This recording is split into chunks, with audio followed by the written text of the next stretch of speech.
5 kali sehari, setiap hari, lebih dari 1 miliar Muslim sujud kepada Allah. Seperti perintah Muhammad, Nabi mereka. Setiap hari, 5 kali sehari, mereka berkiblat ke batu hitam di kota suci Mekah dan tunduk pada agama Islam. Mereka sholat berjemaah di seluruh dunia untuk menunjukkan solidaritas sebagai umat Muslim. Muhammad adalah nabi mereka, Al-Quran kitab sucinya, dan Mekah kota suci mereka.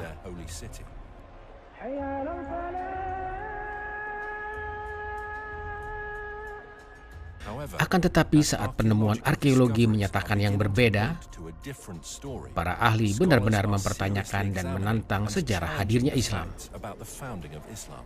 Jika para ahli itu benar, bagaimana hal itu akan berpengaruh pada umat Muslim zaman sekarang? Saat ini kita memiliki berbagai teknologi yang tak tersedia dulu. Dengan teknologi modern, kita bisa menyusun ulang sejarah tahun-tahun awal Islam dan juga mengerti berbagai hal yang menjadi teka-teki selama ini. Di seluruh dunia, berbagai universitas, museum, perpustakaan memindai buku-buku dan tulisan-tulisan kuno dan memuatnya di internet agar bisa dibaca semua ilmuwan dan cendekiawan. Saat ini kita bisa memeriksa manuskrip kuno hanya dengan beberapa klik tombol mouse. Sekarang para akademis dan ahli-ahli amatiran dapat dengan cepat meneliti melalui satelit lokasi dan detail yang dulu hanya bisa dilakukan dengan usaha yang mahal dan sukar. Mereka juga bisa membagi informasi ke seluruh dunia lewat media sosial dan forum-forum akademis. Sekarang, untuk pertama kalinya, riset zaman baru tentang Islam mulai muncul. Kita bisa menyusun ulang apa yang terjadi di Arabia 1500 tahun yang lalu.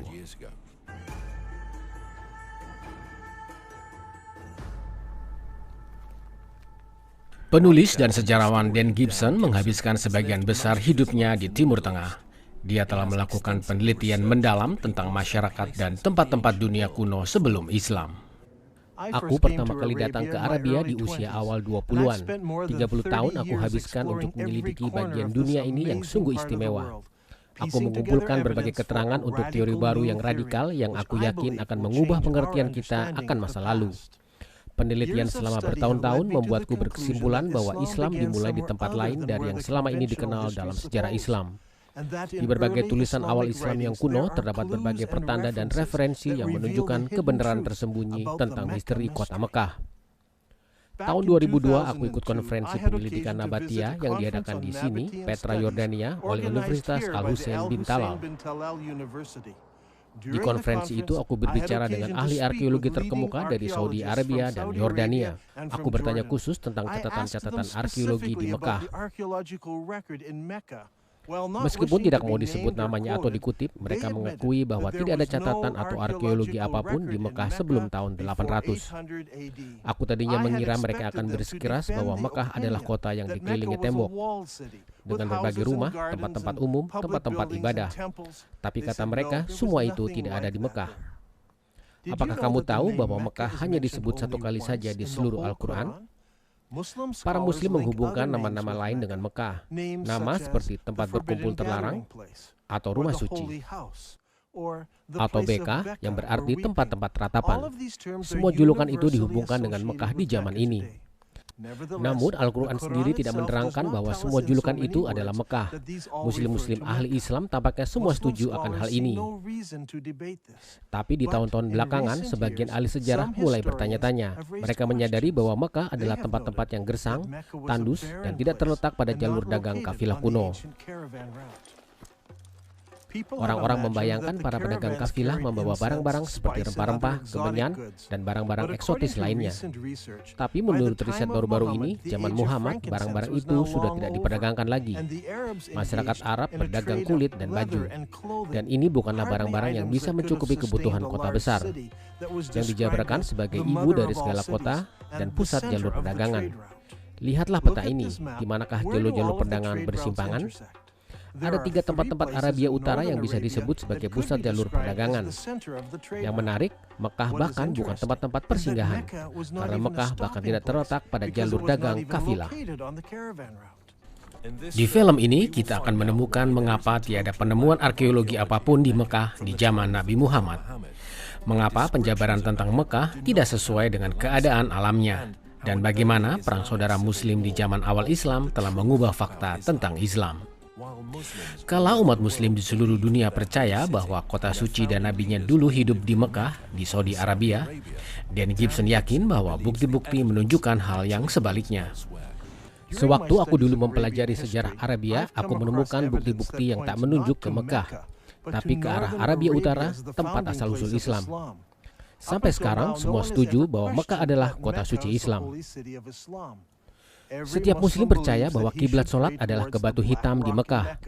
Tapi setelah riset bertahun-tahun dan penjelajahan di sepenanjung Arabia, aku punya pengertian baru yang radikal tentang sejarah Islam.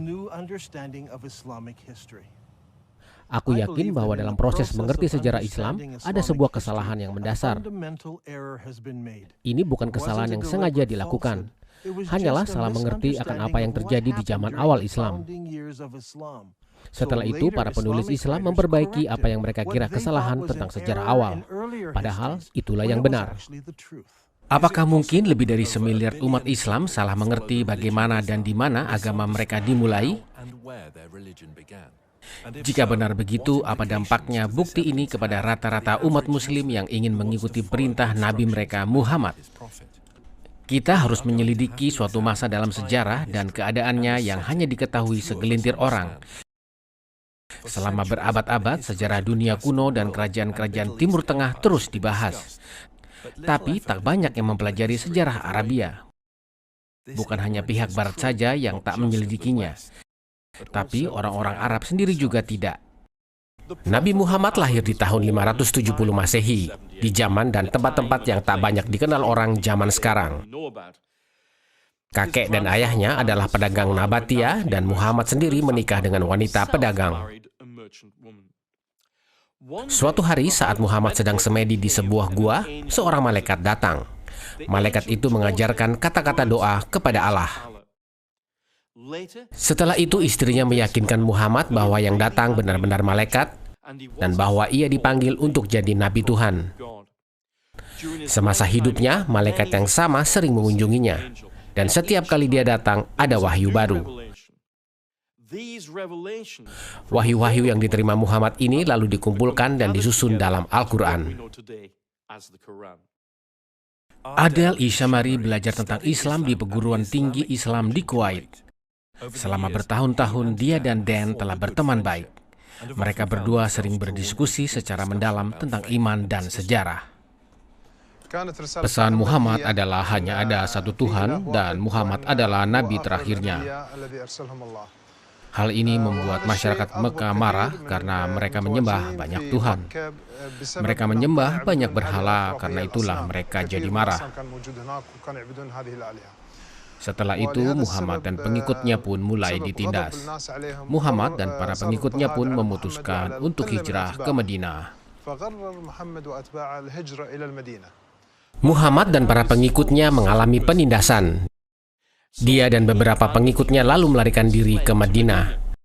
Masyarakat di kota itu lalu masuk Islam dan Muhammad membentuk pemerintahan di sana. Kita justru bisa mengerti kalender Islam dimulai saat itu. Tak lama kemudian, para pengikutnya mulai menyerang kafilah-kafilah dagang. Kekuasaan dan jumlah mereka bertambah besar, sampai akhirnya semakin banyak yang bergabung.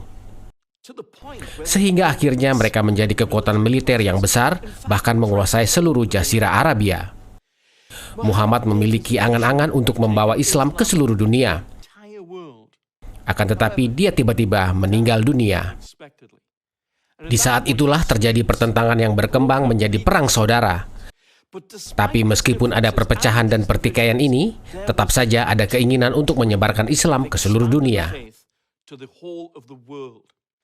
Akhirnya daerah Afrika Utara dan Asia Tengah dikuasai Islam. Sekarang, Islam adalah agama terbesar kedua di dunia. Di zaman sekarang, di seluruh Timur Tengah, jika perusahaan pengembang ingin menggali untuk fondasi bangunan, haruslah ada petugas dari Kementerian Barang-Barang Kuno, baik di Yerusalem, Damaskus, atau Amman di Yordania. Dimanapun kamu menggali, hampir pasti kamu akan menemukan peninggalan-peninggalan kuno.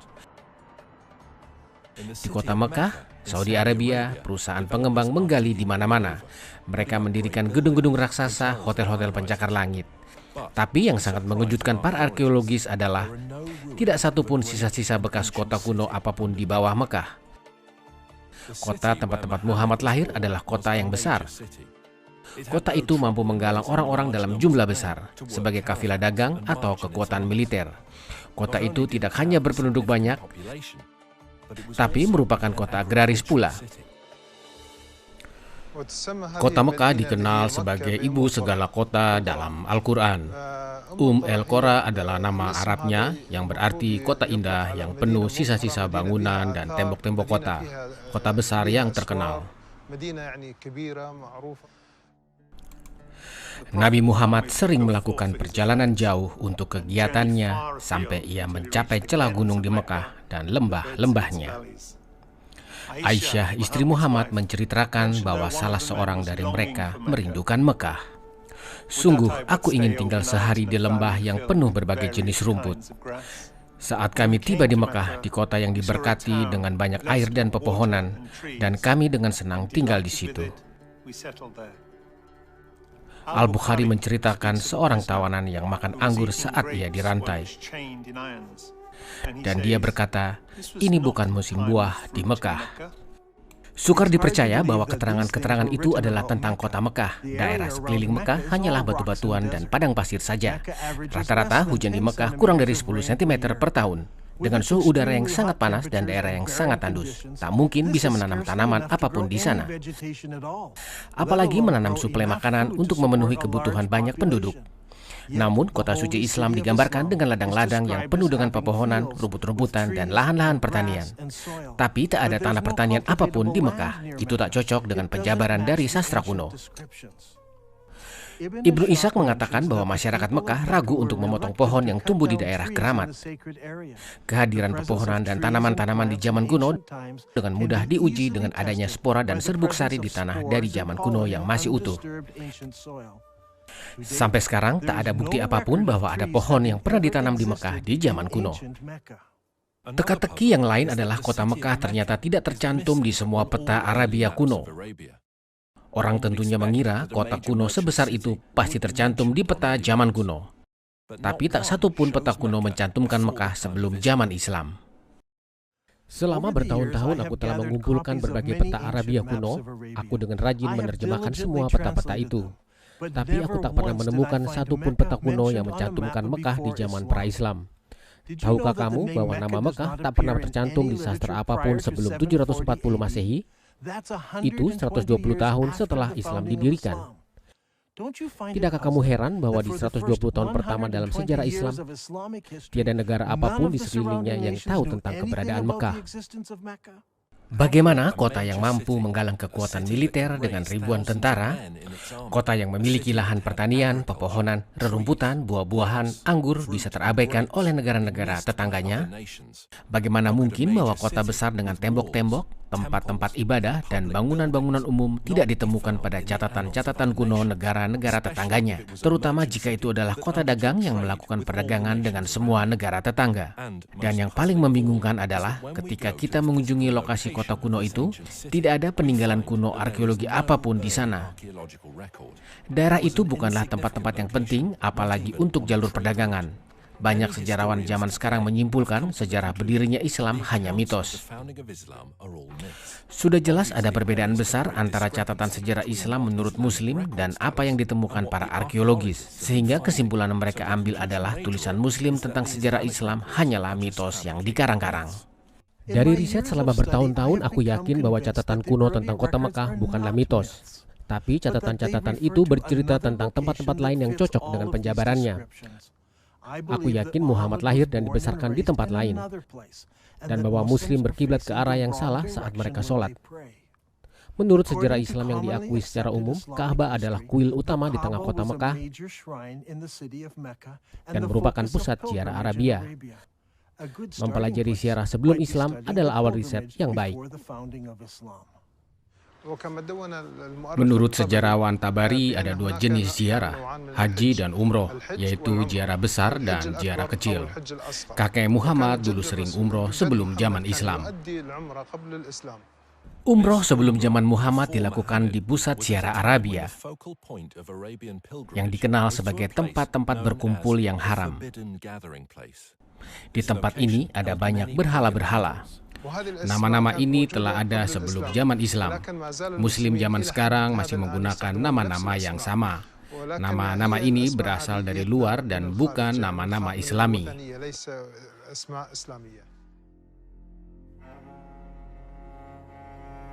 Untuk mengerti apa yang terjadi sebelum zaman Islam di Arabia, kita harus mengerti pentingnya tempat-tempat keramat bagi masyarakat kuno Arabia. Sejak zaman kuno, agama Timur Tengah kuno, Tuhan lebih bersifat lokal ketimbang universal. Para pembaca sejarah zaman sekarang telah banyak dipengaruhi oleh konsep Yunani Romawi tentang panteon bagi semua dewa, sehingga mereka gagal untuk menyadari betapa pentingnya bagi masyarakat kuno Arab Tuhan dari daerah tertentu. Bagi masyarakat Arab kuno ada Tuhan-Tuhan yang hidup di daerah Mesopotamia, Tuhan-Tuhan yang hidup di Mesir, Tuhan-Tuhan yang hidup di Yunani, dan seterusnya. Kafilah-kafilah dagang Arab yang melalui daerah tertentu akan menghormati Tuhan-Tuhan di daerah itu. Mereka tidak menentang Tuhan-Tuhan yang tinggal di daerah lain. Yang mereka tentang adalah Tuhan-Tuhan dalam bentuk manusia atau hewan. Mereka lebih memilih bentuk-bentuk geometris. Contohnya, inilah Tuhan yang berbentuk kotak, yang di situ berbentuk segitiga.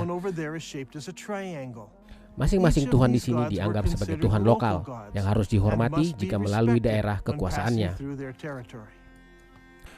Kepercayaan seperti itu dengan sendirinya menerima berbagai lokasi dan daerah yang suci bagi Tuhan-Tuhan tertentu. Karena itulah daerah di sekitar kuil seperti lembah atau gurun pasir bisa dianggap keramat. Tempat-tempat ibadah ini akan memiliki area-area tempat berkumpul orang banyak di mana bahkan musuh pun akan aman di situ. Karena kekerasan dilarang dilakukan di tempat-tempat keramat. Ketika para turis datang melihat keindahan Wadi Ram di Yordania Selatan yang mengagumkan, mereka seringkali terpukau dengan keindahan lembah-lembah yang penuh bebatuan terjal. Sehingga kuil bagi Dewi Lat atau Alat bagi sebagian orang luput dari perhatian mereka. Kuil Nabatia ini punya daerah keramat yang terletak di depan kuil, dengan gunung-gunung yang mengelilingi kuil keramat itu. Sebelum zaman Islam, masyarakat Arab terbagi-bagi dalam berbagai kelompok. Mereka juga menyembah Tuhan yang berbeda-beda. Mereka juga seringkali saling berperang karena masalah-masalah antar suku. Hal yang menyatukan mereka adalah ziarah ke tempat-tempat berkumpul kuno yang sama. Al-Quran menyebut tempat-tempat itu Masjid Al-Haram atau tempat-tempat berkumpul terlarang. Masjid berarti berkumpul dan sekarang dimengerti sebagai tempat-tempat ibadah Muslim. Di zaman pra-Islam tak ada bangunan masjid. Zaman dahulu masjid hanyalah tempat-tempat berkumpul. Tempat-tempat berkumpul terlarang merupakan tempat keramat bagi perlindungan dan keamanan, di mana kegiatan sehari-hari berhenti dan kekerasan dilarang atau diharamkan. Konsep haram atau terlarang diterapkan dengan keras di Islam. Masjid Al-Haram disebut dalam Al-Quran dan terletak di kota suci Islam. Seluruh daerah di sekeliling Masjid Al-Haram merupakan daerah terlarang. Allah telah menjadikan Mekah tempat suci dari sebelumnya sampai seterusnya akan tetap begitu. Tiada seorang pun boleh memetik buah atau mencabut pohon atau berburu binatang. Jadi kita punya dua penjelasan tentang kota suci Islam yang asli. Ini adalah tempat-tempat terlarang di mana pembunuhan diharamkan dan juga merupakan pusat ziarah selama berabad-abad sebelum zaman Islam. Sekarang lihat ini, kebanyakan torehan-torehan pada bebatuan di Yordania Selatan dibuat oleh orang-orang yang berziarah ke kota kuno Petra di Yordania Selatan.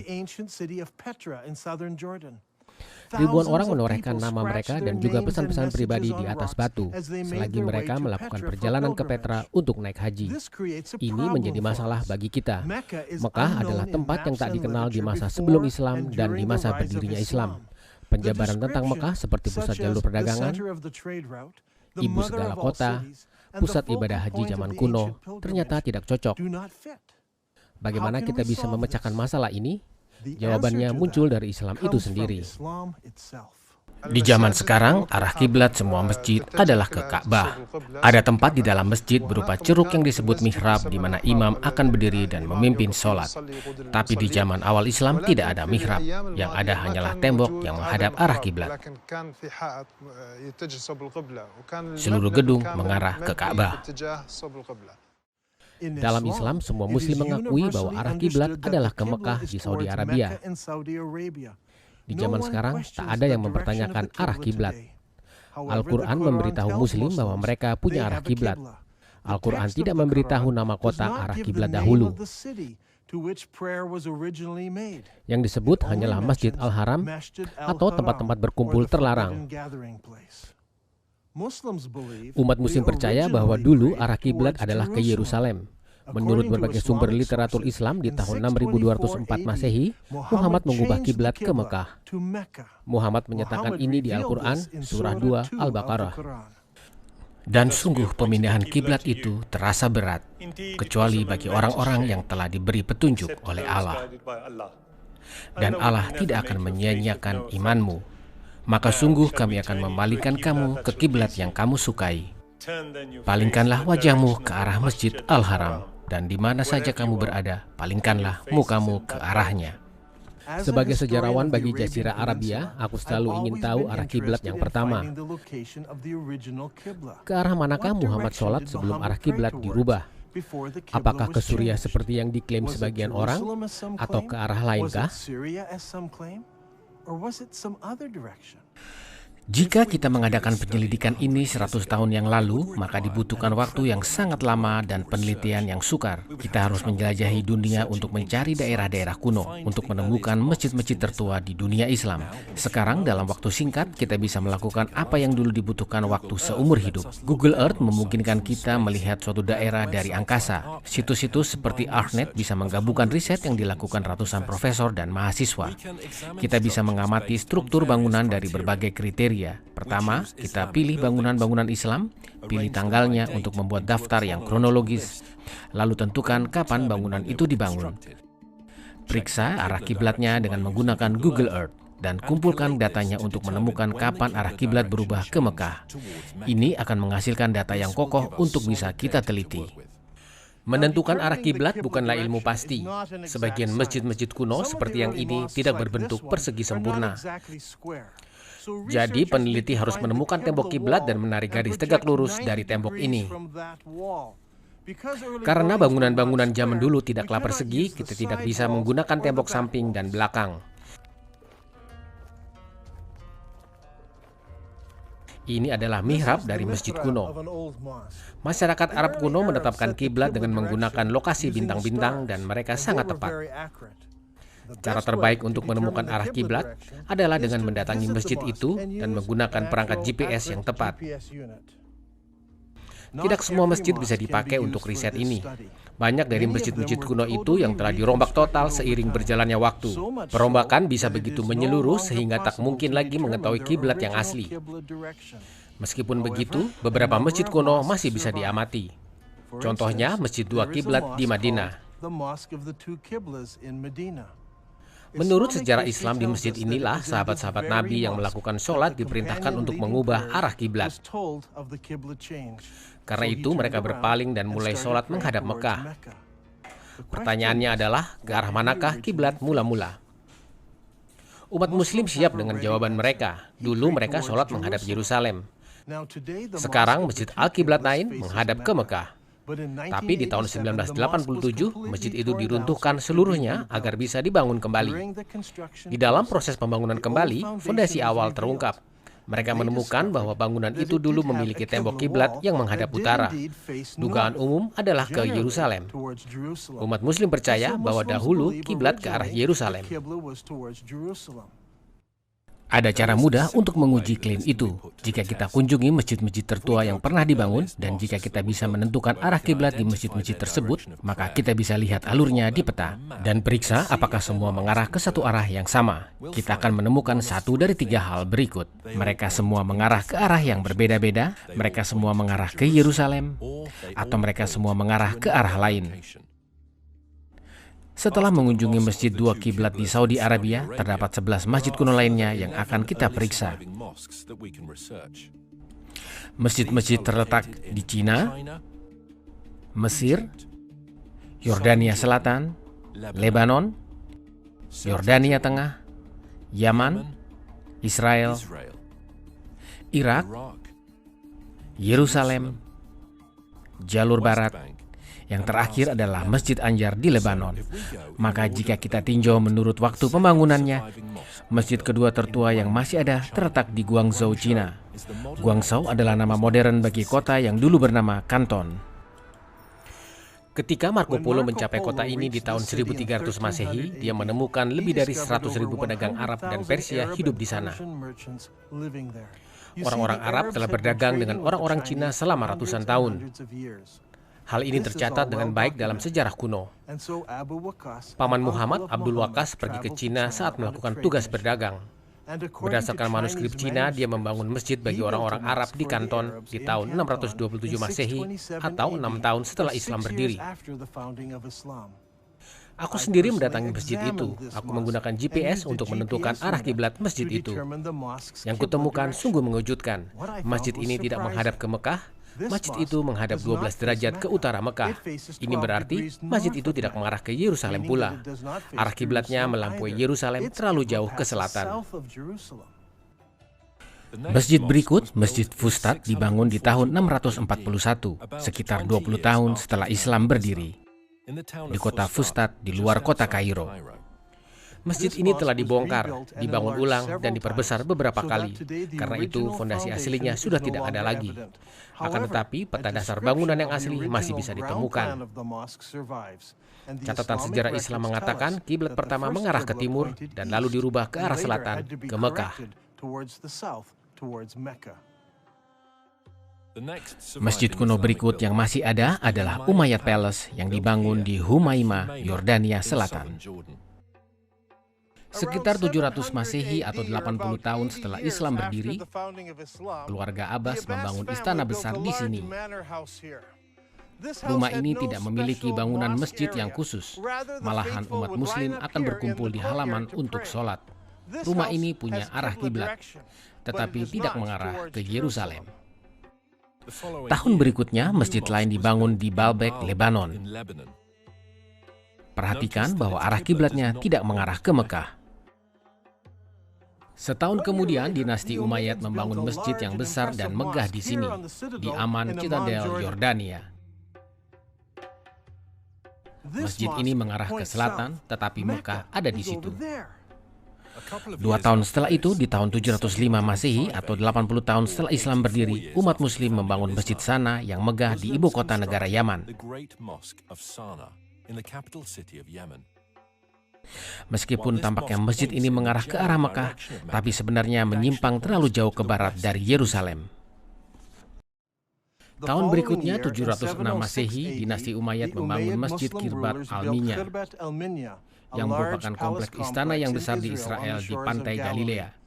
Di kompleks istana ini ada ruangan khusus yang digunakan sebagai masjid.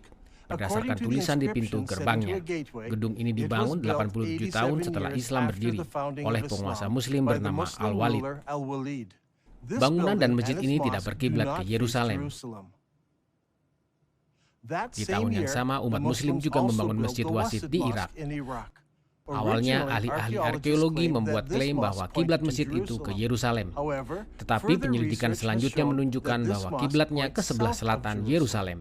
Masjid berikut adalah Masjid Al-Aqsa di Yerusalem yang dibangun di tahun 706. Masjid ini bukan kubah sakrah, tapi masjid tua lain yang terletak di sebelah selatannya.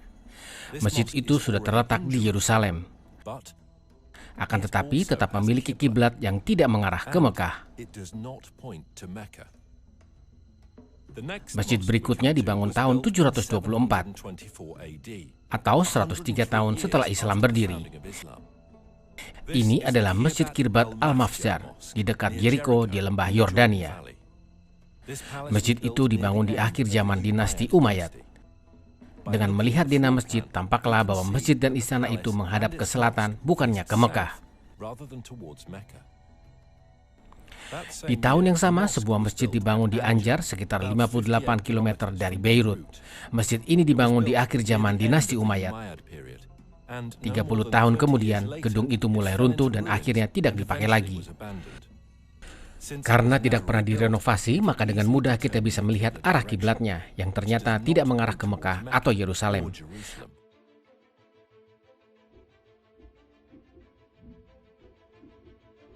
Mari kita susun semua keterangan ini dalam satu peta.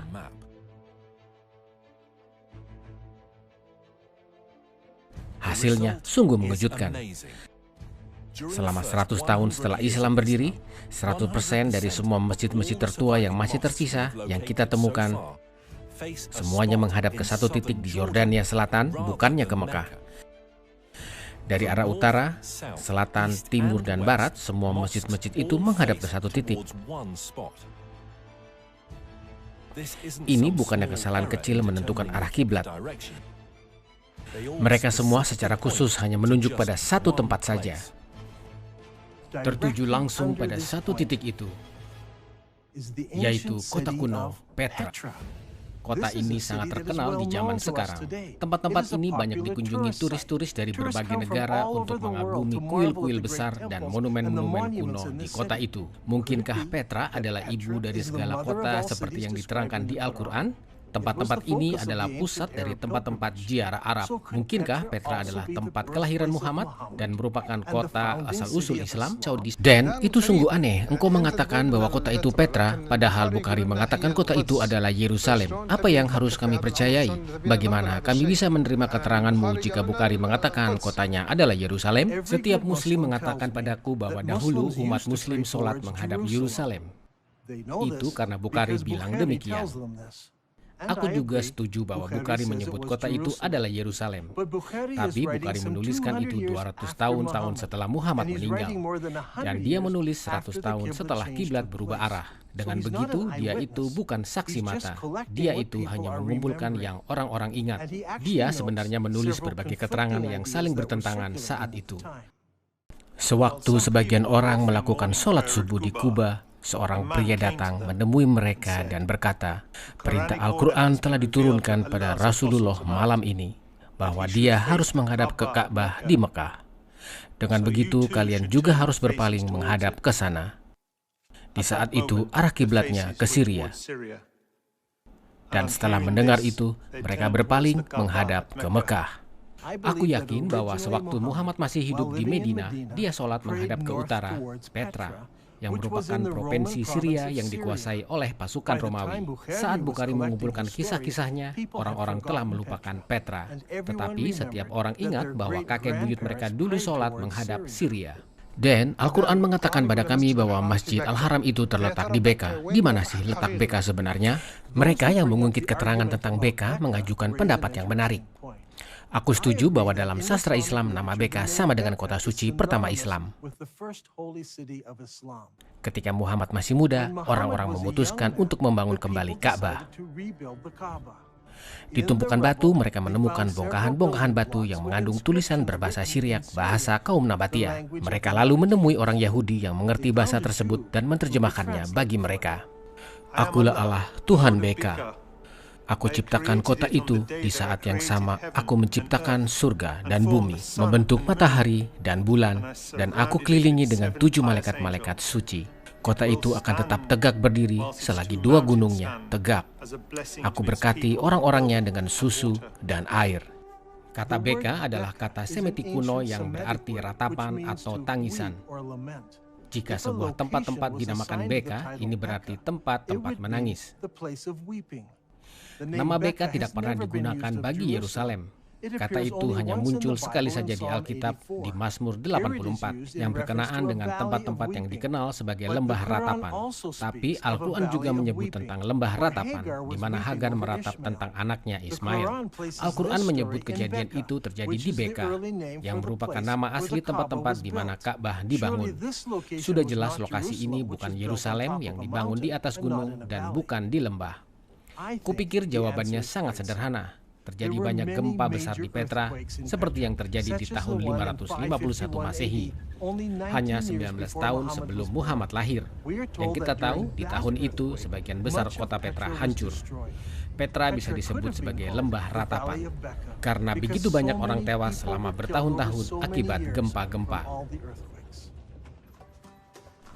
Jika Petra memang kota suci Islam, harusnya ada bukti bahwa suku Muhammad yakni Quraisy pernah tinggal di sekitar Petra. Jika Dan Gibson bisa menemukan suku Muhammad tersebut, maka itu akan sangat menunjang teorinya bahwa Muhammad berasal dari Petra dan bukan dari Mekah.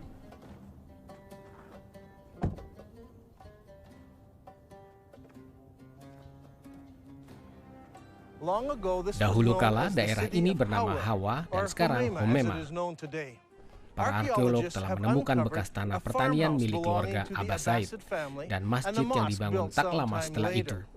Ketika tentara Muslim dari Irak mengalahkan dinasti Umayyad di Damaskus, mereka ingin anggota keluarga Muhammad untuk mendukung dan mengesahkan pemberontakan mereka. Maka mereka datang ke sini, ke Homena, 27 mil dari Petra. Di kota inilah mereka menemukan keluarga Muhammad dan suku Quraisy. Mereka tidak pergi ke Mekah di Saudi Arabia atau ke Medina. Mereka datang ke sini, ke Homema, 27 mil dari Petra. Disinilah tempat-tempat mereka menemukan suku Quraisy dan keluarga Muhammad, bukannya di Saudi Arabia. Sejauh ini kita temukan bahwa semua masjid tertua Islam berkiblat ke arah Petra di Syria. Tapi apakah cocok dengan penjelasan literatur Islam tentang kota suci Islam yang asli? Ada sebuah kisah yang disampaikan oleh semua penulis riwayat hidup Muhammad yang terawal. Kisah ini tentang Abdullah, ayah Muhammad. Suatu hari dia bekerja di ladangnya dan lalu dia pulang dengan tangan berlumuran tanah. Dia mengunjungi istrinya yang pertama dan mengatakan, "Tidurlah denganku." Istrinya tidak mau karena dia kotor. Karena itu dia keluar cuci tangan lalu mengunjungi istri keduanya, Aminah. Lalu Aminah hamil dan lahirlah Muhammad. Yang penting bagi kita adalah semua penulis sirah tertua memakai kata Arab yang sama untuk tanah yang melumuri tangan Abdullah, yakni tanah gembur atau berlumpur untuk pertanian. Masalahnya tak ada tanah yang bisa diolah jadi pertanian apapun di Mekah. Akan tetapi di Petra ada banyak air, tanah pertanian, dan pepohonan. Menurut para arkeolog, di Petra ada taman-taman pribadi dan taman-taman untuk umum. Juga akuaduk dan pipa-pipa keramik yang mengalirkan air ke kota. Para arkeolog juga menemukan pepohonan yang menghasilkan buah-buahan seperti anggur dan juga kebun-kebun di kota Petra kuno. Bahkan di zaman sekarang juga terdapat lahan-lahan pertanian antara Petra dan Al-Baida yang letaknya 5 km dari Petra. Dengan menyelidiki tanah dari zaman kuno, para ahli riset mengetahui bahwa 100 tahun yang lalu, bukit-bukit di sekitar Petra ditutupi pohon-pohon seperti oak, juniper, pistachio, dan karab. Kota suci tidak hanya punya berbagai jenis pohon pertanian, tetapi juga merupakan kota yang dikelilingi tembok.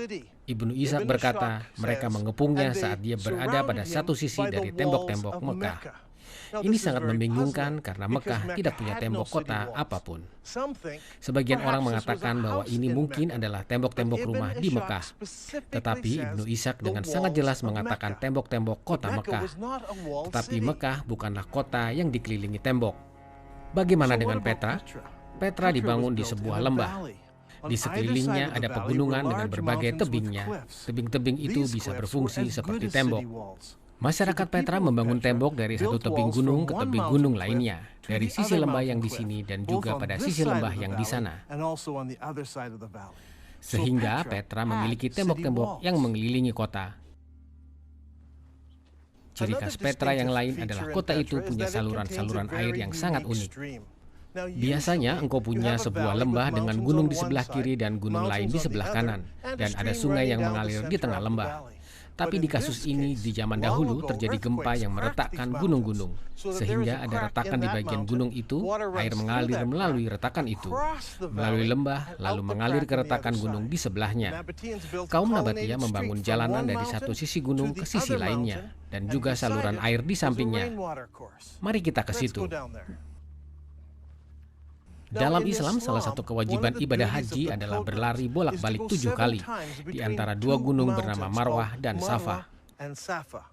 Menariknya, menurut Bukhari, Muhammad berlari di jalur anak sungai di antara dua gunung. Tetapi ada masalah, Safa dan Marwah hanyalah gundukan batu kecil sekarang. Sekarang gundukan batu itu terletak di dalam masjid. Di gambar kota Makkah kuno tidak ada jalur anak sungai di antara kedua gundukan batu itu. Tetapi di Petra, keterangan itu cocok sekali dari satu gunung ke gunung lainnya. Ada 4 jalan masuk ke lembah Petra. Karena Petra merupakan lembah, orang bisa masuk dari kedua ujung lembah. Di tahun penaklukan Mekah, sang Nabi masuk Mekah melalui bagian atasnya. Tapi ada cara lain untuk masuk Petra. Catatan kuno menerangkan bahwa orang bisa masuk atau keluar kota suci melalui retakan atau celah pada bebatuan. Dalam bahasa Arab itu disebut Itania. Al-Bukhari menyebutnya beberapa kali. Rasulullah sering masuk Mekah dari Tania tinggi dan meninggalkan Mekah dari Tania rendah.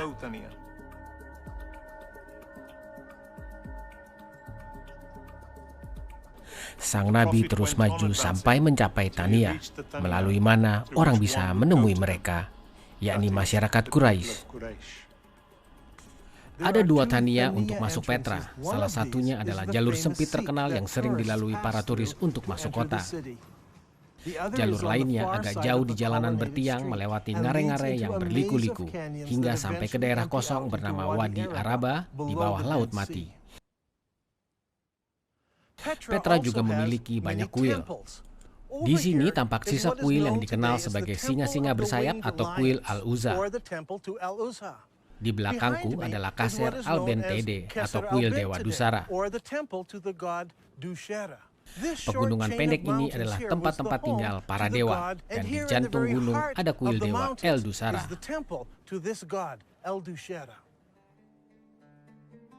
Ibnu Hisham mencatat kisah yang sangat menarik. Kisahnya pada masa awal Islam, dan baru segelintir orang yang memeluk Islam saat itu. Salah satunya ialah pria bernama Al-Tufail bin Namar dari Mekah. Dia memeluk Islam waktu bepergian. Begitu dia pulang kembali ke Mekah, istrinya juga memutuskan untuk memeluk Islam. Al-Tufail lalu menyuruh istrinya pergi ke kuil Al-Dusara untuk membasuh diri. Di tempat-tempat sakral ini ada air yang mengalir yang bisa dipakainya untuk membasuh diri. Dia melakukannya, setelah itu pulang dan belajar Islam. Apakah kisah ini terjadi di Mekah? 1000 km jauhnya dari sini? Padahal di Mekah tak ada kuil Dusara. Atau apakah kisah ini terjadi di sini, di Petra? Jika terjadi di sini, maka kuil Dusara inilah yang dikunjunginya untuk membasuh tangannya dan lalu pulang. Apakah ada kuil Dusara di Mekah? Di Saudi Arabia? Tidak ada. Tiada kuil apapun di Mekah. Tiada retakan gunung. Tiada jalur anak sungai. Tiada tembok-tembok kota. Tiada rumput. Tiada pepohonan apapun di Mekah. Tapi semuanya itu ada di Petra. Selama 100 tahun pertama Islam, setiap masjid di seluruh dunia Islam berkiblat ke sini, ke Masjid Al-Haram, ke tempat-tempat pertemuan terlarang di sini, di Petra. Tak ada kota lain di dunia yang lebih cocok dengan keterangan-keterangan itu selain Petra. Al-Khattab telah begitu menindas Zaid sehingga Zaid terpaksa pergi ke daerah tinggi di Mekah. Di sana dia berhenti di Gunung Hira, berhadapan dengan kota. Menarik untuk diamati bahwa menurut kisah itu, Gunung Hira terletak di dataran tinggi Mekah. Jika sekarang engkau pergi ke Mekah, engkau bisa melihat bahwa Gua Hira tidak berhadapan dengan kota Mekah. Tetapi di sini, di Petra, bagian tinggi kota ada di sebelah utara jalan bertiang, dan bagian rendah kota ada di sebelah selatan jalan bertiang. Kota ini sebenarnya terbelah 2 oleh jalan bertiang itu.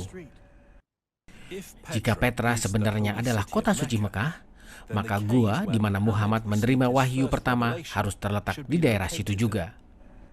Literatur kuno mengatakan bahwa gua itu menghadap kota dan letaknya tentu rendah dekat tanah, karena Muhammad mencoba memanjat gunung untuk melemparkan diri ke bawah.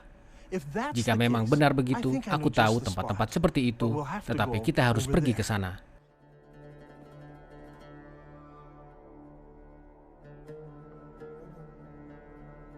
Di tempat-tempat seperti inilah kita temukan banyak dewa-dewa kotak.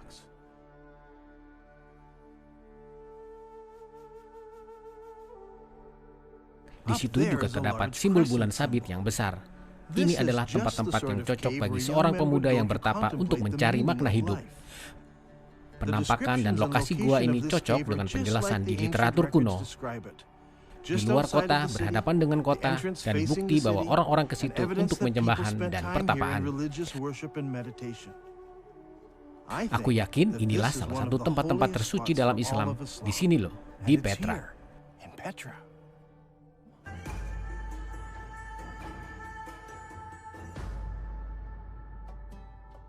Al-Quran mengharuskan Muslim untuk berkiblat ke Masjid Al-Haram saat sholat. Masjid Al-Haram bukanlah sebuah gedung, lebih dari sekedar bangunan saja. Ini adalah daerah besar yang ditandai dengan batu-batu yang besar. Batu-batu ini menunjukkan batas sekeliling daerah yang haram. Pembunuhan apapun dilarang dalam daerah suci ini. Bahkan burung pun tidak boleh dibunuh. Batu apakah yang dibutuhkan untuk menandai daerah seperti itu? Jika hanya dengan tumpukan batu kecil, maka akan tersaru dengan bebatuan lainnya di padang pasir. Tandanya haruslah batu yang besar yang istimewa, sehingga siapapun tahu pasti bahwa itulah batas daerah keramat. Di Mekah zaman sekarang tidak ada batu penanda daerah keramat. Para sejarawan sejak dulu bingung seperti apa batu penanda daerah keramat itu. Mungkin batu penanda itu telah hilang atau mungkin tidak pernah ada di daerah itu. Jika Petra adalah kota suci Islam yang asli, maka tentu saja batu-batu penanda dan istimewa itu tidak akan ada di Mekah, tetapi ada di Petra. Ada ciri khas Petra yang sangat mempesona. Ketika turis datang ke kota ini, mereka melewati bebatuan kotak raksasa yang disebut sebagai batu jin. Sebutan ini diberikan oleh masyarakat Beduin yang tinggal di situ. Yang menarik adalah terdapat lebih dari 20 batu besar yang menandai daerah masuk ke kota ini. Mungkinkah batu-batu ini penanda batas daerah terlarang? Mungkin itulah sebabnya batu-batu kotak ini tidak terdapat di Mekah. Jika perkiraan itu benar, maka daerah terlarang atau Masjid Al-Haram harusnya terletak di sini. Dan jika memang begitu, maka Ka'bah juga harusnya terletak di sini juga. Tapi ternyata tidak, karena orang bernama Ibnu Zubair memindahkannya. Sejauh ini kita telah mempelajari arah kiblat Muslim yang awal. Seperti yang telah kita lihat, semua masjid yang didirikan di 100 tahun pertama di zaman Islam berkiblat ke Petra. Dengan menggunakan dua masjid di Citadel aman, Dan Gibson bisa memperkirakan kapan kiblat berubah. Adakah petunjuk kenapa arah kiblat berubah dalam literatur Islam? Jika kita melihat pada sejarah Islam di zaman itu, kita menemukan perang saudara dalam Islam yang kedua. Banyak perang terjadi di Islam. Ada beberapa perang saudara yang terjadi setelah kematian Muhammad. Karena itulah ada Muslim Syiah dan Muslim Sunni di zaman sekarang. Dinasti Umayyad adalah Sunni. Mereka menang perang dan berkuasa di Damaskus. Di zaman ini gubernur kota suci Islam adalah Abdullah bin Zubair. Dia saat itu sangat tidak senang. Menurut dia kota suci adalah kota terpenting di dalam Islam, ibu dari segala kota. Tapi para penguasa Umayyad memilih Damaskus sebagai ibu kota Islam yang baru. Selain itu banyak yang tak suka akan pertikaian dan korupsi yang terjadi di Damaskus. Di tahun 683 Masehi atau 64 tahun setelah berdirinya Islam, Ibnu Zubair memproklamirkan dirinya sebagai khalifah kota suci. Dan ini memulai terjadinya perang saudara Islamiyah yang kedua. Kekhalifahan Umayyad bereaksi keras, lalu mengirim tentara menyerang kota suci. Ibnu Zubair lalu melakukan hal yang sangat mengejutkan. Dia menghancurkan Ka'bah, kuil keramat Islam. Ibnu Zubair lalu menghancurkan tempat-tempat keramat Ka'bah sampai dia meratakannya dengan tanah. Dia lalu menggali fondasinya, lalu dia meletakkan Hajar Aswad di sebelahnya pada tabut di atas seuntai kain sutra. Bani Umayyad memerangi Ibnu Zubair dan sahabatnya. Tapi setelah 40 hari datang berita bahwa Khalifah Yazid ibnu Muawiyah di Damaskus telah wafat. Panglima-panglima perang Bani Umayyad mengatakan perang belum usai. Tapi mereka harus kembali ke Damaskus agar Khalifah baru bisa ditetapkan. Sebagian keluarga Umayyad juga berada di medan perang itu, dan mereka menuntut kembali ke Damaskus dengan penjagaan seluruh tentara. Maka seluruh tentara meninggalkan kota suci. Masalah yang kita hadapi saat ini adalah ketidakcocokan waktu. Menurut catatan sejarah Islam, sangat jelas bahwa saat sang khalifah mati terbunuh, putranya yang berusia 13 tahun diangkat menjadi khalifah yang baru. Al-Tabari jilid 20 menyatakan secara spesifik bahwa putranya hanya berkuasa selama 40 hari setelah ayahnya wafat sebelum dia juga dibunuh. Saat itu pasukan tentara kembali ke Damaskus dari kota suci. Pasukan tentara yang lambat akan butuh banyak hari untuk mengarungi 1.400 km dari Mekah melalui gurun pasir Saudi Arabia ke Damaskus, Suriah. Jika pasukan itu bergerak 32 km per hari, masih butuh 43 hari dari Mekah ke Damaskus. Jika engkau tambahkan waktu di saat utusan datang membawa berita, waktu yang dibutuhkan pasukan tentara untuk memutuskan pulang dan bersiap-siap berangkat, ditambah waktu 43 hari di perjalanan, pada akhirnya tidak cukup waktu. Mekah terlalu jauh dari Damaskus sehingga tidak masuk akal. Tetapi jika kota suci adalah Petra, maka jaraknya akan jadi sangat lebih pendek, 435 km. Masalah jarak ini menjadi wabah bagi sejarah Islam berkali-kali. Mekah di Saudi Arabia itu terlalu jauh letaknya untuk bisa masuk akal dalam sejarah awal Islam. Setelah tentara Bani Umayyad pergi, Ibnu Zubair punya waktu untuk membangun kembali pertahanannya dan bersiap menghadapi serangan pasukan Umayyad yang akan datang lagi. Aku ingin memperlihatkan sesuatu padamu. Ini adalah sebagian dari buku koleksi sejarah Islam oleh Al-Tabari. Al-Tabari berhasil mengumpulkan banyak data tentang apa yang terjadi di setiap tahun sejarah Islam. Dia menghabiskan 1 bab atau bahkan 2 bab untuk membahas setiap tahun. Tetapi sesuatu yang aneh lalu terjadi. Pertempuran di kota suci terjadi selama beberapa tahun. Tetapi tahun 70 Hijriah dalam sejarah Islam adalah tahun yang sangat penting. Al-Tabari menghabiskan 15 halaman untuk menerangkan tentang apa yang terjadi di tahun 69 Hijriah. Dan dia menghabiskan 27 halaman untuk menerangkan tentang apa yang terjadi di tahun 71. Tapi di manakah kisah tentang tahun 70? Lihatlah ini. Untuk tahun 70 dia hanya menulis beberapa baris kalimat saja. Apakah dia tidak menemukan lebih banyak data untuk tahun 70? Atau apakah editor di masa itu kemudian menyensor keterangan tentang tahun itu dari buku Tabari?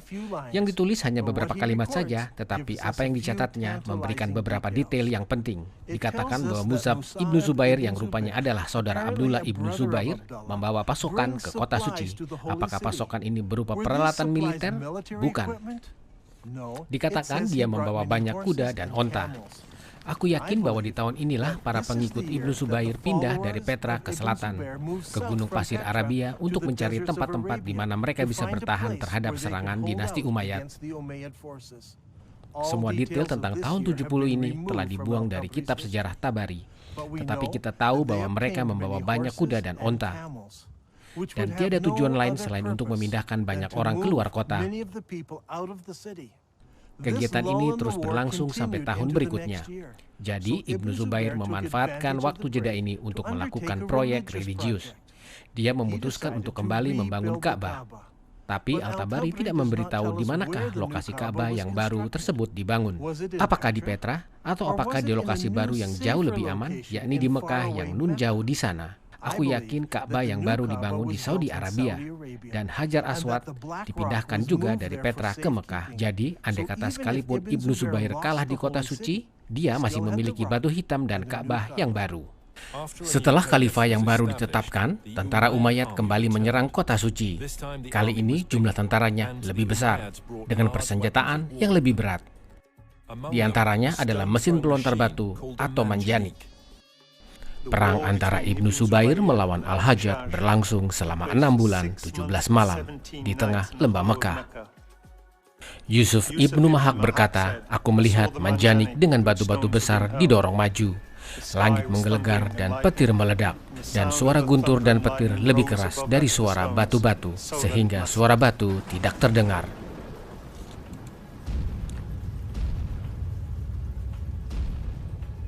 Di saat pertempuran, Ibnu Zubair berlindung di reruntuhan gedung di sebelah Ka'bah, dan perang baru pun terjadi di situ yang mengakibatkan daerah Ka'bah di kota suci benar-benar hancur total.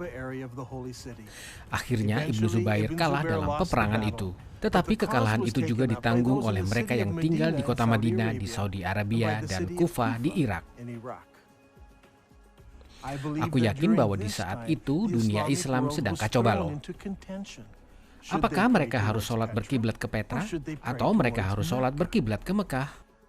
Kekhalifahan besar Islam terbagi dua. Awalnya penguasa Islam Bani Umayyad di Damaskus sholat berkiblat ke Petra. Tetapi mereka kalah perang dan bagian kekhalifahan dikuasai Bani Abbasid. Bani Abbasid mengarahkan kiblat ke Mekah. Di masa itulah kita mulai terlihat perubahan pada bangunan-bangunan masjid. Sebelum zaman itu, semua masjid mengarah ke Petra. Tetapi untuk pertama kalinya, masjid-masjid baru mulai mengarah ke Mekah di Saudi Arabia. Tetapi masalahnya masih tetap ada. Apa yang harus dilakukan dengan masjid-masjid yang lama? Masjid-masjid tua itu dibangun menghadap ke Petra. Di saat itulah, masjid-masjid mulai menggantungkan tanda pengumuman di tembok untuk menunjukkan arah kiblat untuk sholat. Dikatakan bahwa saat Utsman jadi khalifah, dia memerintahkan papan pengumuman dipasang di tembok masjid di Madinah. Hal ini dilakukan agar umat muslim bisa tahu arah kiblat dengan mudah ke Mekah. Nah, ini adalah perkembangan keadaan yang sangat menarik. Karena sampai saat itu, umat hanya perlu sholat menghadap tembok kiblat yang mengarah ke kota suci. Mengapa engkau perlu memasang tanda kiblat kecuali jika arah kiblat sudah diubah?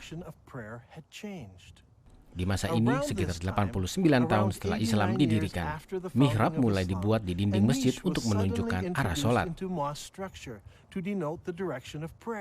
Mihrab ini juga dibangun di masjid-masjid yang lebih tua dan juga masjid-masjid yang baru dibangun. Di zaman sekarang, mihrab itu sudah menjadi standar pada semua masjid. Tapi dulu sih tidak ada. Mihrab baru mulai dibuat setelah arah kiblat dirubah. Semasa perang, Bani Umayyad di Damaskus masih sholat berkiblat ke Petra. Sedangkan kelompok pemberontak di Madinah dan Kufah melakukan sholat berkiblat ke Saudi Arabia. Ketika tentara Kufah bertemu dengan Ibnu Zubair, Bujair Ibnu Abdullah al-Muslim bicara, "Terpujilah Allah yang menguji kita dengan belenggu dan mengujimu dengan memaafkan kami." Ibnu Zubair, "Kami adalah orang-orang yang beralih ke kiblat yang sama denganmu." Sungguh kalimat yang aneh. Kami adalah orang-orang yang beralih ke kiblat yang sama denganmu. Sejarawan Muslim berdalih bahwa ini berarti mengarah ke kiblat yang sama seperti Muslim lainnya. Tetapi sekarang kita telah melihat segala bukti yang menjelaskan terjadinya perubahan kiblat di saat itu. Maka kalimat Bujair itu menjelaskan kejadian penting tersebut. Masyarakat Kufah bergabung dengan Ibnu Zubair dengan cara menerima kiblatnya. Inilah kunci untuk bisa mengerti apa yang terjadi selanjutnya. Meskipun Ibnu Zubair akhirnya dibunuh dan kelihatannya seperti kalah dalam perang saudara ini, kota Kufah berperan besar dalam terbentuknya dinasti Islam yang baru, Bani Abbasid. Dan Kufah juga jadi pusat agama dan tempat-tempat untuk menduplikat Al-Quran. Di dunia Islam, keadaan jadi kacau balau. Tidak hanya umat Muslim terpecah karena masalah politik, tapi juga karena masalah religius. Taat pada Allah seperti yang diwahyukan oleh Muhammad adalah intisari ajaran Islam. Haruskah umat muslim taat pada Muhammad dan Al-Quran dengan melakukan sholat menghadap ke tempat-tempat pertemuan yang terlarang di Petra? Atau haruskah umat muslim sholat menghadap rumah suci Ka'bah dan batu hitam di Saudi Arabia? Sejauh ini, Dan Gibson telah menjelaskan bahwa masjid-masjid di abad pertama Islam berkiblat ke Petra di Yordania. Sekarang, bagaimana dengan masjid di abad kedua Islam? Apakah masjid-masjid itu juga berkiblat ke Petra? Sejarah perkembangan keadaan jadi menarik. Dalam penyelidikanku, aku menemukan bahwa masjid-masjid yang dibangun di abad kedua Islam berkiblat ke arah yang berbeda. Inilah yang saat kusebut sebagai saat bingung.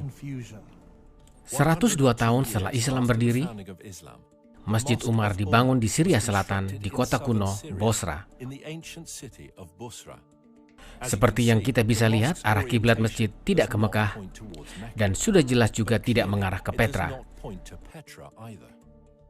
5 tahun kemudian, penguasa Islam membangun sebuah istana di gurun pasir Syria yang disebut dengan nama Qasr al-Hayr al-Gharbi. Inilah denah kompleks istana dengan masjid di sebelah sudut kanan kompleks. Seluruh kompleks menghadap arah di antara Petra dan Mekah. 2 tahun kemudian dibangun istana Qasr al-Hayr al-Sharqi di Syria, sekitar 100 km dari Palmyra. Jika kita amati denah gedung istana, maka tampak bahwa masjid dan istana tidak menghadap ke Petra atau Mekah.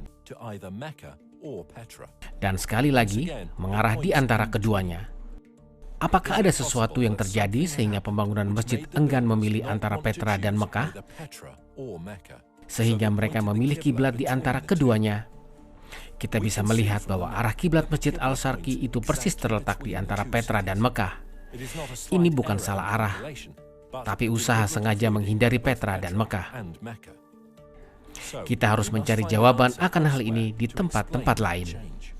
109 tahun setelah Islam berdiri, sebuah masjid dibangun di Banbore, Pakistan.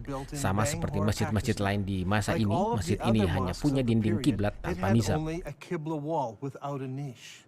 Akan tetapi, masjid ini berkiblat ke Mekah di Saudi Arabia. Untuk pertama kalinya kita melihat masjid pertama yang jelas berkiblat ke Mekah. Mungkin ada masjid-masjid lain di zaman itu yang sudah tidak ada lagi di zaman sekarang. Tetapi masjid ini sangat penting karena inilah masjid yang paling awal yang tersisa yang jelas berkiblat ke Mekah di Saudi Arabia. Yang juga mengejutkan adalah masjid ini dibangun 100 tahun setelah Muhammad wafat. Ini tentu waktu yang sangat terlambat dan menimbulkan banyak masalah dalam sejarah Islam.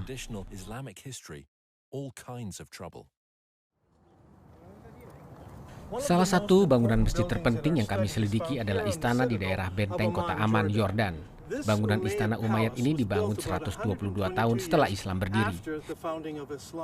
Terdapat sebuah masjid tua dari Bani Umayyad di hadapan bangunan istana tersebut. Dan masjid ini mengarah ke Petra. Tetapi sewaktu mereka membangun istana di hadapannya, kiblat masjid di dalam istana ini mengarah ke Mekah. Ini sudah jelas menunjukkan perubahan kiblat yang terjadi dari masjid pertama di depan istana dan kemudian saat istana itu didirikan. Perubahan ini membantu kita menentukan bagaimana dan kapan perubahan kiblat terjadi. Ingatlah bahwa saat istana ini dibangun, nama kota Mekah untuk pertama kalinya muncul di berbagai literatur. Hal yang aneh bahwasanya Mekah tidak disebut selama bertahun-tahun setelah Islam berdiri, tidak di buku-buku literatur kuno maupun buku-buku Islam. Mekah baru disebut setelah perubahan kiblat terjadi. Orang-orang ingin tahu apakah alasannya. Keterangan perubahan kiblat seharusnya tercantum di buku-buku Islam dan sejarah-sejarah Islam, tapi tidak ada keterangan apapun kecuali bahwa arah kiblat berubah. Ini sangat aneh. Masjid besar lainnya dibangun sejauh 32 km dari sebelah selatan kota Aman, Yordania. Istana dan Masjid Musata yang dibangun di tahun 743 Masehi, seperti yang bisa kau lihat. Ini merupakan istana besar yang mempesona dari Bani Umayyad. Masjidnya terletak di sebelah selatan gedung istana, menghadap ke Petra. Malah seluruh gedung menghadap ke arah Petra. Yang menarik dalam hal ini tampaknya sekarang Islam terpecah menjadi beberapa kelompok. Kelompok Umayyad yang tradisional membangun masjid dengan kiblat ke Petra. Tetapi kelompok Abbasid yang reformis membangun masjid dengan kiblat ke Mekah. Tetapi ada pula kelompok-kelompok lain yang tak mau berpihak pada Umayyad maupun Abbasid. Mereka juga tak mau memilih kiblat ke Petra atau Mekah. Di zaman inilah terjadi perubahan penting dalam sejarah Islam. Penguasa Bani Umayyad di Damaskus dikalahkan oleh Bani Abbasid dari Kufa. Di tahun 754, Khalifah baru yang bernama Al-Mansur memerintahkan pembangunan ibu kota baru di daerah selatan, yaitu di Baghdad, Irak. Kota baru ini disusun dengan desain yang unik dan mencengangkan, tidak seperti pola kota serampangan yang umum di Timur Tengah. Kota ini dibangun dengan pola melingkar.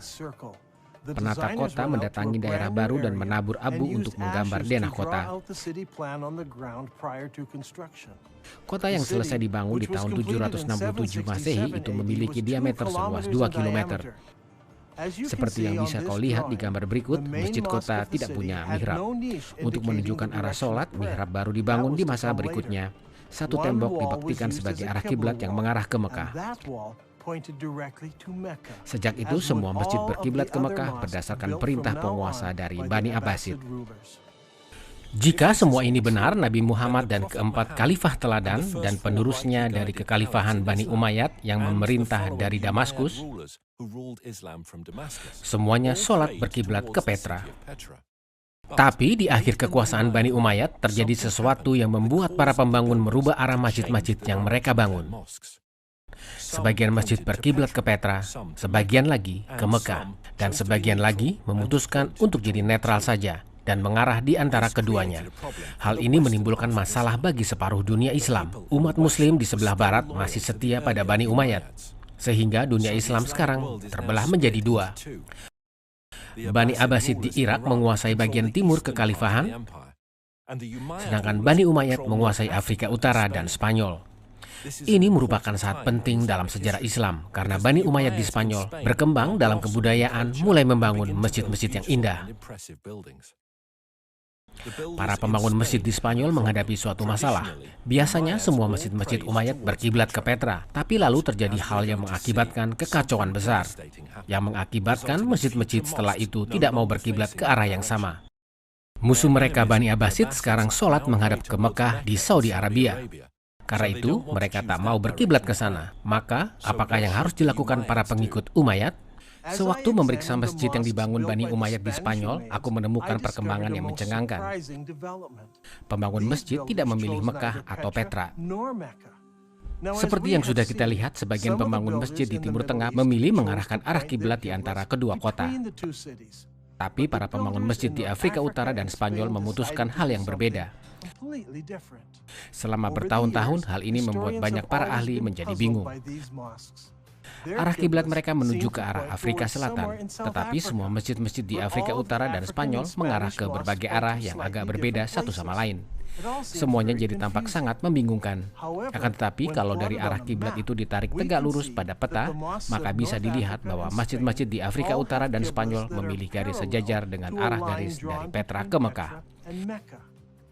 Jadi daripada harus memilih Petra atau Mekah, mereka memilih arah kiblat yang sejajar dengan dua kota itu.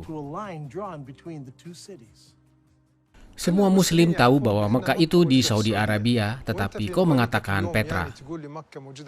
Atas dasar apa engkau menghasilkan teori ini? Apakah yang kau pakai sebagai pembimbing dan buktinya apa? Kami tahu Mekah itu di Saudi, maka mengapa engkau mengatakan hal-hal yang berbeda? Jika engkau belum yakin, aku akan tunjukkan bukti yang lain. Ingatkah engkau akan perang saudara Islamiyah yang kedua?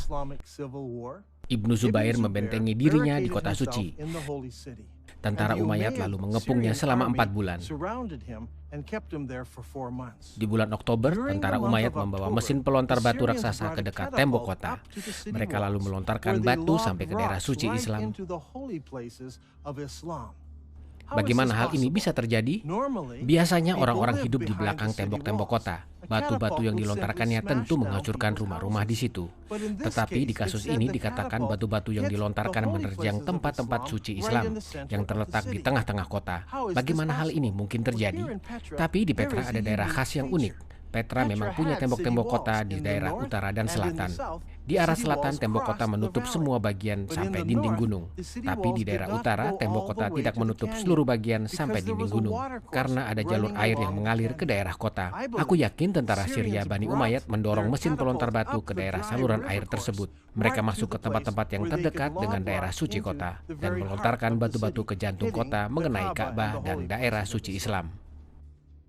Tim arkeologi dari Brown University telah menggali di Petra selama bertahun-tahun. Proyek mereka dikenal sebagai penggalian daerah kuil besar. Sewaktu menelaah hasil penggalian mereka, Dan terkejut tatkala melihat bukti-bukti yang menunjang teorinya. Salah satu ciri khas unik bangunan ini adalah orang-orang membangun pertahanan di sini untuk menghadapi serangan. Lihatlah tempat-tempat pintu ini, mereka menutup ini agar bisa membela diri. Ini terjadi tak lama setelah gempa bumi di tahun 551 Masehi. Kita bisa melihat ini dari bagian atap rumah yang digunakan saat pembangunan tempat-tempat pertahanan itu. Akan tetapi tidak ada catatan tentang peperangan di Petra di saat tersebut. Kita tahu ini terjadi di zaman awal Islam. Tapi ini bukan satu-satunya bukti yang kita miliki. Sewaktu dilakukan penggalian, para arkeologi menemukan lebih dari 400 batu-batu dari alat pelontar batu. Batu-batu itu dikubur di tempat-tempat dan waktu yang tepat. Batu-batu ini merupakan bukti yang kuat bahwa peperangan memang terjadi di sini. Dan juga bahwa lokasi Ka'bah yang asli adalah dekat dengan tempat-tempat ini. Dunia Islam terbelah dua, antara pihak tradisionalis melawan pihak reformis. Kaum tradisionalis sholat berkiblat ke Petra di Yordania. Kaum reformis sholat berkiblat ke Mekah di Saudi Arabia. Yang lain sengaja pilih arah yang di tengah. Bagaimanakah penyelesaian masalah ini? Petra, kota ratapan, menderita bencana alam yang dahsyat. Gempa bumi hebat menggoncang Petra, meruntuhkan bangunan-bangunan, kuil-kuil, tempat ibadah, dan rumah-rumah. Kerusakan begitu besar sehingga kota itu tidak pernah dibangun kembali. Bukti sisa Ka'bah yang pertama sudah lenyap sekarang. Batu-batu yang dilontarkan tentara Syria telah menghancurkan dinding-dindingnya dan Ibnu Zubair menghancurkan sisanya. Di tahun 713 Masehi, sebuah gempa bumi menghancurkan waduk yang membagi air di sekitar Petra. Terjangan air menghanyutkan segala bukti apapun yang masih ada. Dengan lenyapnya kenangan atas Petra dari pandangan mata, sejarah Islam yang ditulis sekitar 150 tahun kemudian tidak pernah menyebut nama Petra lagi. Dengan berlangsungnya waktu, ingatan tentang dua tempat ini melebur menjadi satu, menjadi Mekah saja di Saudi Arabia. Mulai saat ini, semua kiblat mengarah ke Ka'bah di Mekah saja. Hanya di zaman modern lah di mana peralatan arkeologi, foto-foto satelit, dan teknologi internet mengizinkan para saintis, ahli arkeolog, sejarawan saling membagi keterangan. Barulah para ahli tersebut mulai menyusun kembali berbagai keterangan untuk mendapatkan penjelasan baru. Ini sungguh aneh, aku baru kali ini mendengar keterangan seperti itu. Apakah engkau mau umat muslim percaya akan hal ini? Mengapa hal ini tidak ditulis di literatur Islam atau dicatat di buku-buku sejarah? Apakah engkau mau mengatakan bahwa Islam lupa, sengaja melupakan? Mengapa hal ini tidak disebut sama sekali? Sungguh sangat aneh. Untuk bisa mengerti berbagai kejadian yang mempengaruhi penulisan sejarah Islam, kita harus mengetahui beberapa hal. Pertama, aku yakin terjadi kekosongan literatur di awal kekhalifahan Islam. Hal ini diakibatkan para muslim fanatik yang membakari buku-buku dan manuskrip-manuskrip, menghapus berbagai keterangan, membakar perpustakaan, dan menghancurkan segala literatur kecuali Al-Quran, yang sebenarnya adalah sedikit informasi di sana-sini akan apa yang diingat orang, akan wahyu-wahyu yang disampaikan oleh Muhammad. Pembakaran yang dilakukan penguasa muslim itu ditulis jelas dalam catatan sejarah. Salah satu bukti adalah surat yang ditulis di tahun 640 Masehi oleh sang kalif pada Jenderal Amru, pemimpin tentara muslim di Mesir, yang bertanya pada sang kalif, apakah yang harus dia lakukan dengan ribuan buku di perpustakaan di Alexandria? Jawaban sang kalif telah dicatat dan dikenal selama berabad-abad. Tentang buku-buku yang kau sebut, inilah jawabanku. Jika isinya sesuai dengan wahyu Allah, simpanlah. Wahyu Allah itu sudah jauh dari cukup. Sebaliknya, jika isinya tidak sesuai dengan wahyu dari Allah, tak ada gunanya disimpan. Bakar saja. Penulis Muslim Ibnu Al-Kifti menulis bahwa buku-buku itu disebarkan pada tempat-tempat permandian di Alexandria. Buku-buku itu dibakar untuk menyalakan kompor untuk menghangatkan air mandi. Dikatakan bahwa dibutuhkan waktu 6 bulan untuk membakar semua buku yang berjumlah besar. Eutychius, kepala suku dari Konstantinopel, mencatat bahwa 4.000 tempat-tempat pemandian yang menerima buku-buku dari perpustakaan Alexandria. Pembakaran buku-buku ini tidak dimulai di Mesir, tapi 4 tahun sebelumnya di Persia. Khalifah Umar berperang melawan tentara Persia di Perang Qadisiyah di tahun 636. Di awal Januari 637, tentara Muslim mengepung kota Tasafan selama 2 bulan. Akhirnya kota itu jatuh dan tentara Muslim menguasainya. Dalam penyerangan, istana dan perpustakaan Tasafan dengan sengaja dibakar. Pada akhirnya, satu-satunya buku yang selamat di Arabia hanyalah Al-Quran saja. Jika kita membahas sejarah Al-Quran, para sejarawan kebingungan. Tampaknya kebanyakan isi Al-Quran disampaikan melalui oral dan bukan tulisan. Meskipun orang Arab bisa menghafal dengan baik, bahkan hafal seluruh Al-Quran, keutuhan keterangan dari tradisi oral punya beberapa kelemahan. Pertama, daya orang yang hafal ayat Al-Quran haruslah sempurna. Dan kasus Al-Quran telah terjadi pertentangan tentang bagaimana pengucapannya, bagian mana yang harus atau tidak harus dimasukkan dalam Al-Quran. Kedua, masalah yang timbul saat penyampaian ayat-ayat Al-Quran dari seorang ahli Al-Quran kepada orang yang kurang berpengetahuan. Dalam kasus Al-Quran, para pengingat Al-Quran adalah juga tentara-tentara Islam yang suka berperang dan banyak dari mereka yang mati dalam perang. Pengetahuan mereka tentang Al-Quran juga ikut hilang bersama nyawa mereka. Hal ini nampak jelas di perang Yamama di mana disebut 450 muslim yang hafal Al-Quran dibunuh. Hudzaifah bin Al-Yaman datang pada Utsman di saat masyarakat Damaskus dan masyarakat Irak berperang melawan masyarakat Armenia dan Azerbaijan. Hudzaifah khawatir karena para muslim Damaskus dan Irak bersengketa tentang pelafalan Al-Quran. Maka dia berkata pada Utsman, "Wahai ketua muslim, selamatkan negeri ini sebelum mereka berkelahi tentang wahyu ilahi." Maka Utsman mengirim pesan ke Hafsah, memintanya mengirim manuskrip Al-Quran agar kita bisa menyalin Al-Quran dalam duplikat-duplikat yang sempurna dan mengembalikan Al-Quran yang asli padamu. Hafsah lalu mengirim Al-Quran miliknya, sekelompok orang lalu duduk bersama dan menyalin Al-Quran tersebut. Utsman berkata pada 3 orang juru tulis Quraisy, "Jika engkau tidak setuju, tulis saja dalam dialek Quraisy, karena Al-Quran diwahyukan dalam bahasa mereka." Setelah beberapa duplikat Al-Quran dibuat, Utsman mengembalikan Al-Quran yang asli pada Hafsah. Utsman lalu mengirim 1 duplikat Al-Quran pada setiap provinsi Islam. Dia memerintahkan Al-Quran versi lainnya, baik berupa pecahan saja atau seluruh buku, dibakar semua.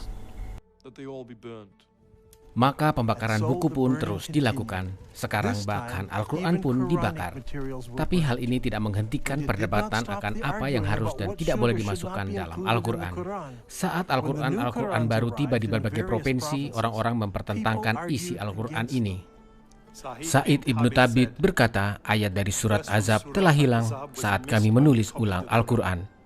Aku dulu sering mendengar Rasulullah melafalkannya. Lalu kami mencarinya dan menemukannya pada Husain Ibnu Tabib Al-Ansari. 6 atau 5 duplikat Al-Quran itu sekarang adalah satu-satunya Al-Quran yang ada di seluruh kekhalifahan Islam. Utsman memerintahkan pembakaran Al-Quran versi lainnya. Dia mencoba membakar semua Al-Quran lainnya, kecuali yang disimpan oleh pemimpin-pemimpin provinsi. Awalnya Muslim membakar semua buku non-Islamia, kemudian Muslim juga membakar semua buku Al-Quran yang ada, kecuali 5 atau 6 duplikat Al-Quran. Ingatlah bahwa kekhalifahan Islam saat itu tersebar dari Samudra Atlantis ke Timur Tengah sampai Afghanistan. Dan hanya tersedia 5 atau 6 duplikat Al-Quran saja bagi daerah yang luasnya jutaan kilometer itu. Inilah yang kumaksud saat aku mengatakan kekosongan literatur. Bertahun-tahun kemudian setelah Bani Abbasid menguasai kekhalifahan Islam, mereka menyadari kekosongan literatur ini. Lalu mereka berusaha memperbaikinya. Masalahnya adalah mereka lebih tertarik menghasilkan sejarah Islam versi Abbasid. Semua literatur Islam yang dihasilkan Bani Abbasid mencerminkan tujuan politik mereka. Sejarah Islam dan hadis yang ditulis di 200 tahun setelah Islam berdiri dikumpulkan, diduplikat, dan disebarkan. Buku-buku Islamia yang ditulis di zaman lebih awal dihancurkan atau diedit ulang oleh penulis-penulis di zaman kemudian yang mengira menemukan kesalahan di dalamnya. Di bawah kekuasaan Abbasid terjadi perkembangan di bidang agama, sains, proyek-proyek akademis. Penguasa Abbasid mendorong perkembangan akademis. Mereka tak hanya menghadirkan Islam zaman awal dengan citra baik, tapi mereka juga menyatakan diri sebagai satu-satunya penguasa di kekhalifahan Islam. Di zaman inilah para penulis Muslim menulis sejarah Islam. Mereka juga mengedit sejarah Islam yang terdahulu. Contohnya, kita sekarang tidak punya riwayat hidup Muhammad yang asli dari Ibnu Ishaq. Ibnu Hisham adalah bagian dari Bani Abbasid dan dia mengedit bagian-bagian yang disebutnya kesalahan-kesalahan yang parah dari tulisan-tulisan Islam Ibnu Ishaq. Setelah Ibnu Hisham mengedit buku Ibnu Ishaq, daerah Islam yang lain mulai menulis tentang sejarah versi mereka sendiri. Mereka menyampaikan keterangan tentang sejarah Islam itu diatur sedemikian rupa sehingga sesuai dengan pandangan religius dan politik Bani Abbasid di zaman itu. Apakah mungkin bahwasanya Muslim di zaman sekarang adalah korban dari berbagai hal yang dipalsukan oleh Bani Abbasid? Apakah Bani Abbasid dengan sengaja mengalihkan Muslim dari kiblat sholat ke tempat-tempat berkumpul yang terlarang di Petra seperti yang diperintahkan di Al-Quran? Dan malah membuat mereka sholat menghadap batu hitam yang sekarang terletak di Mekah. Apakah sampai sekarang Muslim masih ditipu oleh propaganda Abbasid? Aku yakin akal-akalan ini sudah dilakukan saat pemimpin-pemimpin Muslim awal berkumpul bersama untuk mengumpulkan berbagai potongan-potongan Al-Quran. Masalahnya bukanlah pada acara mengumpulkannya, tapi pada penghancuran tulisan apapun yang bertentangan dengan pandangan mereka. Terdapat perbedaan besar antara pemikiran Barat dan pemikiran Muslim. Menurut pandangan Barat, manuskrip yang lebih baru dianggap kurang dapat diandalkan. Karena itu hanyalah duplikat dari duplikat yang lain. Kita harus kembali ke materi yang paling tua, karena itulah yang lebih tepat. Sebaliknya, Muslim berpendapat bahwa manuskrip yang tua tidak bisa diandalkan, dan materi yang baru menggantikan materi yang lama. Bahkan di Al-Quran juga, wahyu yang lebih baru menggantikan wahyu yang lebih lama. Begitu engkau mengizinkan konsep pembatalan, engkau membuka diri untuk menerima perubahan apapun. Jika Bani Abbasid merubah sejarah, maka mereka bertindak lebih jauh dengan mengganti ayat-ayat Al-Quran. Contohnya, bagaimana caranya nama Mekah bisa tercantum di surah 48. Abu Bakar pengganti Muhammad melaksanakan pengumpulan Al-Quran yang pertama. Utsman juga mengumpulkan Al-Quran dan menambahkan materinya pada Al-Quran Abu Bakar. Sejarawan memberitahu bahwa bahkan setelah Utsman mengumpulkan Al-Qurannya, para Muslim ingat ayat-ayat lain yang dihafalkan di zaman Muhammad. Setiap kali Al-Quran baru muncul, Al-Quran itu dianggap sebagai Al-Quran yang paling lengkap. Al-Quran sebelumnya sudah baik, tetapi Al-Quran baru itu lebih lengkap, lebih banyak wahyu di dalamnya. Apakah Bani Abbasid menghasilkan Al-Quran yang bahkan lebih baru lagi, yang mengandung nama Mekah? Di zaman sekarang kita memiliki banyak Al-Quran Kufi dari zaman Abbasid, dari Istanbul ke Samarkand. Al-Quran ini menggunakan gaya tulisan Kufi yang diciptakan di kota Kufah. Tapi bagaimana dengan Al-Quran yang lebih awal yang ditulis dengan gaya tulisan lain? Aku telah membaca banyak serpihan-serpihan Al-Quran yang ditulis dalam gaya tulisan lain sebelum Kufi dikenal. Tidaklah mengejutkan bahwa ayat-ayat Al-Quran sebelum Kufi tidak mengandung perintah perubahan kiblat atau tidak pernah menyebut kota Mekah. Para ahli sejarah menuduhku ingin menulis ulang sejarah Islam. Sesungguhnya aku tidak mencoba melakukan itu, aku hanya mengusulkan satu perubahan kecil saja. Di zaman dahulu kala, kota suci Islam disebut Beka, yang artinya adalah ratapan. Aku yakin nama itu digunakan untuk menyebut kota Petra setelah terjadi gempa bumi berkali-kali yang menewaskan banyak orang. Setelah Ibnu Zubair memindahkan batu hitam ke Mekah, juru tulis hanya perlu melakukan perubahan kecil saja dalam penulisan di Al-Quran. Dalam bahasa Arab, Beka ditulis sebagai berikut. Sungguh mudah mengganti huruf ba menjadi mim. Perhatikan lagi, hanya itulah yang perlu dilakukan. Ini benar-benar perubahan yang tidak bisa dideteksi bagi pembaca selanjutnya. Apakah para penulis Al-Quran di zaman Abbasid mengganti kata Beka menjadi Mekah?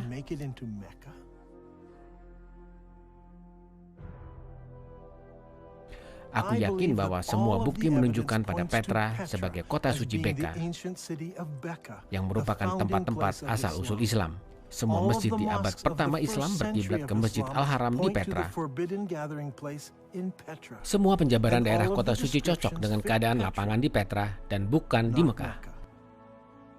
Di Al-Quran, Muslim disuruh untuk sholat menghadap ke tempat-tempat berkumpul yang terlarang. Al-Quran tak mengatakan apapun tentang batu hitam. Sudahlah jelas, walaupun teori Dan Gibson bersumber dari literatur sejarah Islam, dan walaupun dia sangat tertarik pada dunia Arab, teorinya tentu sukar diterima Muslim. Sewaktu agama-agama di seluruh dunia menghadapi pengamatan yang lebih mendalam untuk membuktikan asal-usul ajarannya, semua agama harus dianalisa dengan seksama. Dan mungkin hal ini sukar dihadapi oleh umatnya. Islam perlu menanyakan apakah mungkin bahwasannya lebih dari 1 miliar umat muslim telah ditipu oleh propaganda kekhalifahan Abbasid tentang bagaimana dan di mana agama tersebut dimulai. Dan jika memang benar begitu, apakah dampaknya bagi umat muslim pada umumnya di zaman sekarang?